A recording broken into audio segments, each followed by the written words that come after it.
there has been a marked good turnout of voters. And we're now joined by my colleague Andrew Chamagero, who is at the tallying center that is in Chambogo. And at this point, Andrew, we were expecting some of the results to have been registered. Has that happened? Well, thank you so much, Mark Mathai. Where we are, we're at Chambogo, the National Tallying Center.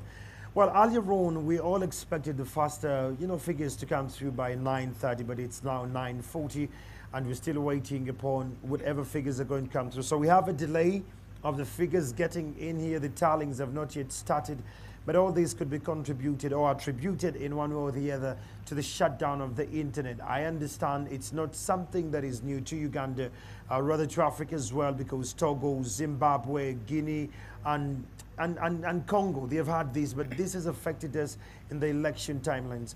I had an interaction earlier on with the chairperson of the Electoral Commission, and my question was, how do we trust this system?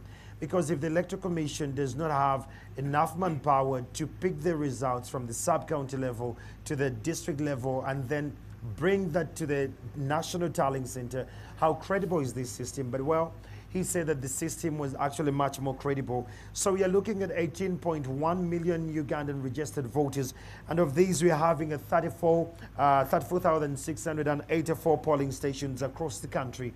Now, 47.5% of these were male and 52.5% were female.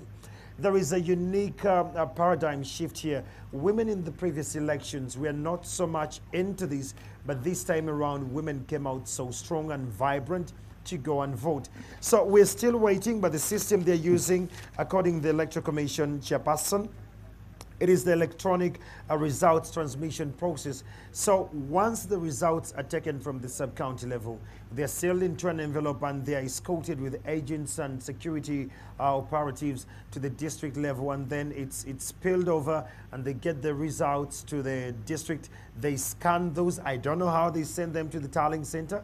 That's a question he's yet to answer on how best do they get these, because WhatsApp is off, internet is totally off, the emails are off. So how do they scan these and send it to the tallying center? That's what we're waiting for. Right. But one polling station was null and void.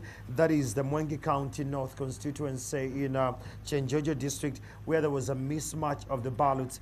But according to the chairperson of the Electoral Commission says that these ballots are going now to be printed locally because it's one constituency. But the woman member of parliament in that constituency and the presidency voting went on undisturbed. Then in Kasherere, in Lubare Bushenyi district, there was an incident where the polling chief was, held up by unknown men, and this tempered the entire process. So theirs has been postponed to tomorrow. So we are waiting to see how this is all going to turn out.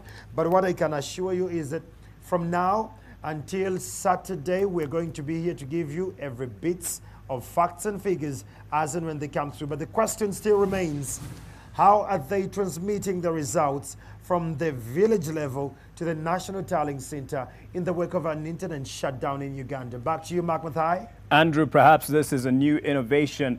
Just before I let you go, earlier you spoke to the police spokesperson, Fred Enanga, who revealed the details of the raid on the Hotel Africana, where there were other election observers, but he called them having set up a parallel tallying center. What are the developments on that end? Oh, yeah. Well, according to the police spokesperson, Fred Enanga, he made it much more elegant that by law, no one is allowed to have a parallel kind of a tallying center. Why? Because this could trigger unrest in the country.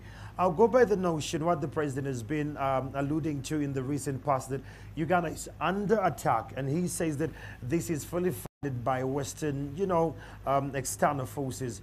And it's on that background that a couple of accounts of the CSOs and NGOs in the country were frozen, and some of those are still, battling court cases about the same issue. So today, the arrest of this situation, that was at Hotel Africana. I think it's just in tandem with what the president has been saying over time.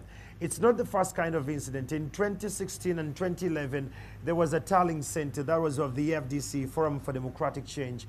It was evaded by police, and they confiscated the stationery. Whatever material was there was confiscated on grounds of it was illegal. So today what has happened, it's a precedent that was earlier on before, and we are hoping to see what the security is going to pronounce itself about these CSOs that were found on that side. But Mark, as and more of these details are coming through, I'll keep you abreast with this, because Kenya is home, Uganda is home, and together, tunawakilisha.